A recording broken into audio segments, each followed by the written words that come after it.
मट्टो की साइकिल 16 सितंबर से मट्टो की साइकिल फिल्म रिलीज हो रही है। देखने से पहले पढ़िए फिल्म का सुभाष घई कभी हीरो बनने आए थे, तब से अपनी हर मूवी में वो कुछ सेकंड्स के लिए आते रहे हैं। प्रकाश झा ने बड़ी यादगार फिल्में बतौर डायरेक्टर दी हैं। आज भी लोग गंगाजल, अपहरण, राजनीति, आरक्षण आदि भूले नहीं हैं। लेकिन वो घई साहब की तरह संतोषी नहीं है। राजनीति से लेकर बिजनेस तक, एंकरिंग से लेकर एक्टिंग तक किसी भी क्षेत्र में कूद जाते हैं। ऐसे में एक्टिंग तो वो पहले भी कर चुके हैं, सांड की आंख और जय गंगाजल जैसी मूवीज में, लेकिन इस बार ये मूवी एक्टिंग में अवार्ड के लिए की गई है। बुसान फिल्म फेस्टिवल में 2 साल पहले प्रीमियर की गई उनकी मूवी मट्टो की साइकिल अब भारत में रिलीज हो रही है। 16 सितंबर से आप थिएटर्स में देख सकेंगे। कहानी है एक मजदूर मट्टो प्रकाश झा की, जिसकी 2 बेटियां हैं और यूपी के मथुरा जिले की भरतिया पंचायत के एक गांव में रहता है। बेहद गरीब है।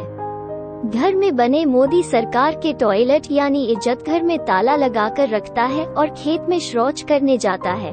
उसके पास पैसे नहीं, लेकिन हर सीन में बीड़ी फूंकता दिखता है।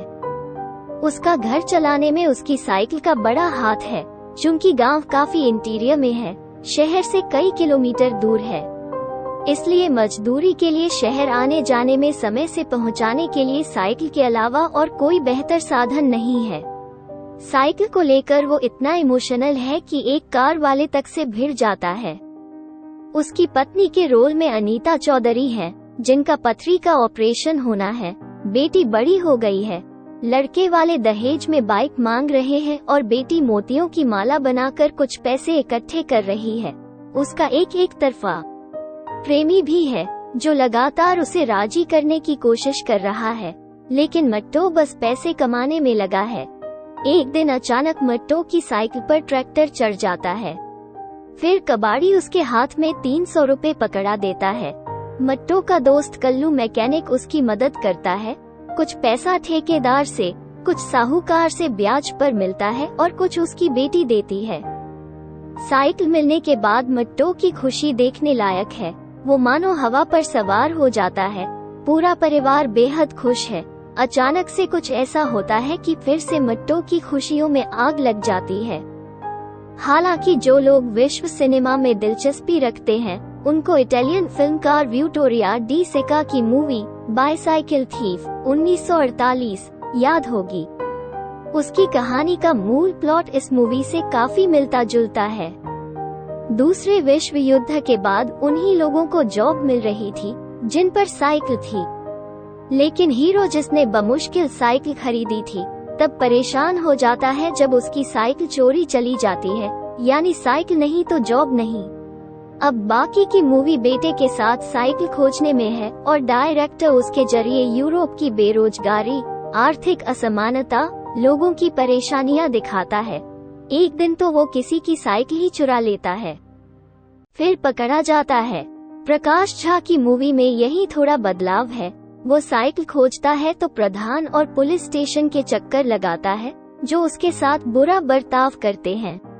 प्रकाश झा की मूवी बस ये दिखाती है, दुनिया भले ही सारे जहां से अच्छा गाए, गरीब की कोई नहीं सुनता। हालांकि मूवी में मट्टो के भी गरीब सही पर 2 दोस्त हैं। ऐसे में ये स्पष्ट है कि मूवी कमर्शियल उद्देश्य से नहीं बनाई गई। प्रकाश झा उसको इंटरनेशनल फेस्टिवल्स में ले जाकर कोई अवार्ड लेना चाहते थे। चूंकि हीरो को गरीब दिखाना था, सो इसके लिए बिहार के बजाय यूपी के मथुरा को चुना गया। सारे किरदार ब्रिज भाषा बोलते हैं। हालांकि स्थानीय कलाकार फर्राटेदार तरीके से बोलते हैं, लेकिन प्रकाश झा हम्भे, हैगो या भाई जैसे शब्द तो बोल लेते हैं, लेकिन उनके खाते में कोई लंबा डायलॉग नहीं आया। वो ज्यादातर एक्टिंग अपने गेटअप या हाव भाव से ही करते दिखे। बाकी किरदार अपने अपने रोल में ठीक ही लगे हैं।